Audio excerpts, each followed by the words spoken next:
Sebentar, kataku menahan Mas Bowo untuk mengajakku beranjak pergi dari Koko Coffee.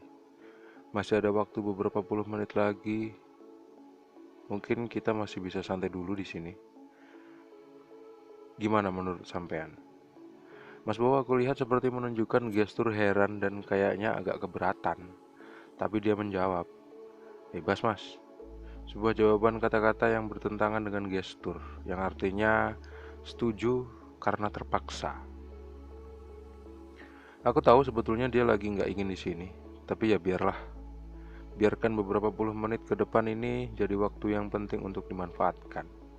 Aku akan mengorek keterangan kenapa aku bisa di sini dengan tanpa menjelaskan ingatan terakhirku kepadanya. Soalnya ingatan terakhirku ada di studio Kopi O. Lalu tiba-tiba aku ada di sini dengan baju yang basah. Aku mulai dengan tanya soal bajuku yang basah dengan mengatakan, "Ngomong-ngomong, bajuku sampai basah nih. Biar agak kering di bawah kipas ini dan biar agak kering di badan dulu ya Mas Bowo." Terus Mas Bowo tanya kepada aku, "Sampean buru-buru Mas? Hujannya di Batu 10 tadi lebat ya Mas?" Dengar pertanyaan itu aku diam aja. Aku diam gak bisa menjawab karena aku gak tahu jawabannya. Aku hening. Lalu Mas Bowo melanjutkan, "Aku tadi sempat lihat sih, ada mendung tebal di arah Batu 10." Aku belum menjawab Mas Bowo tapi dia langsung memberi info seperti itu. "Pasti lebat lah itu, soalnya sampai basah gitu sampean. Nerjang hujan sampean.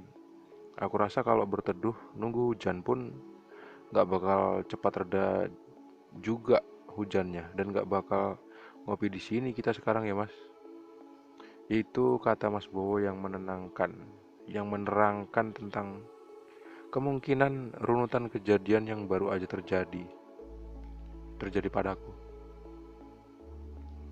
Itu informasi penting untukku. Aku rasa itu juga suatu hal yang masuk akal sekali. Bajuku basah karena menerjang hujan. Aku mulai mengingat mungkin aja bener kata Mas Bowo, soalnya di Tanjung Pinang ini musimnya nggak menentu dan cenderung pancaroba. Lagi pula di Tanjung Pinang ini hujan biasa terjadi dalam radius hanya 2 kilometer persegi dan bisa sangat lebar dan bisa juga sangat lebat, sedangkan beberapa kilometer lagi tidak turun hujan. Air setetes pun nggak turun. Jadi 2 kilometer di sini hujan, 2 kilometer di depan itu nggak hujan, bahkan setetes. Gitu kalau di Tanjung Pinang. Aku lega, satu pertanyaan udah terjawab. Meskipun validitasnya meragukan, tapi minimal itu masuk akal. Soal basahnya bajuku, biarkan berlalu sampai kering di badan.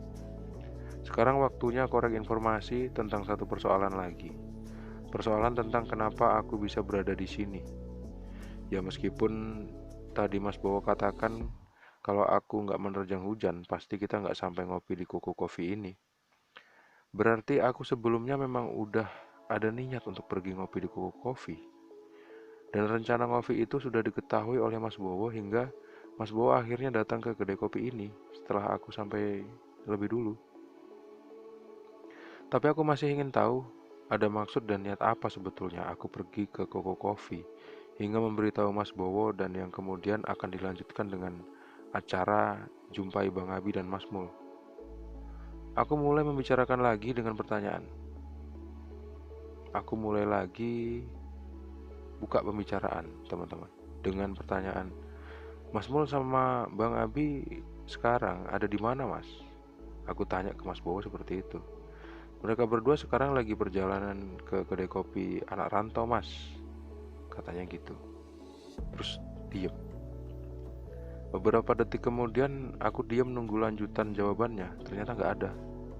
Ternyata jawabannya cuma sesingkat itu.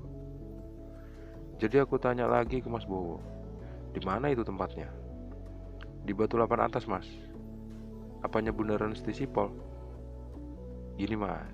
Kalau sampai dari arah kilometer 9, Simpang Albaik ke arah bundaran Stisipol atau TCC, nanti Mas perhatikan kiri jalan. Pas sebelum bundaran Stisipol itu, di situ ada kedai kopi. Kedai kopi anak rantau namanya. Kita nanti jumpa sama mereka di sana, Mas." Aku sambil memperhatikan, sepertinya Mas Bowo juga udah nggak nyambung lagi diajak ngobrol banyak. Jadi aku rasa batal dah harapanku bahas soal teleportasi. Kayaknya Mas Bowo nggak pengen yang lain selain kita pergi untuk ketemu sama Mas Mul dan Bang Abi. Ya udahlah kalau gitu. Aku mulai habiskan kopiku dan kami pun akhirnya pergi ke kedai kopi anak rantau. Hari ini, pertemuanku dengan Mas Bowo, kedai kopi yang aku tiba-tiba kunjungi. Semuanya serba sangat aneh buat aku. Sumpah, bener-bener aneh. Hari ini aku seperti kosong. Bukan kosong melamun, tapi sibuk merangkai kejadian demi kejadian yang aku alami sebelum detik ini. Aku seperti sedang bermimpi.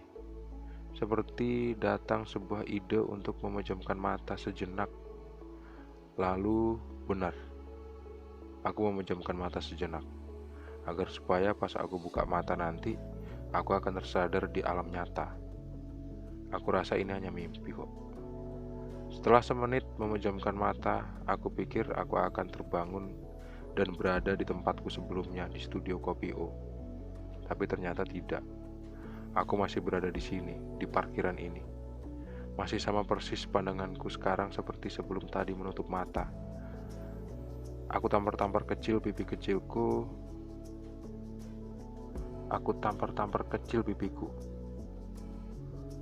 Ternyata sakit dan pipiku bukan kecil tapi gede.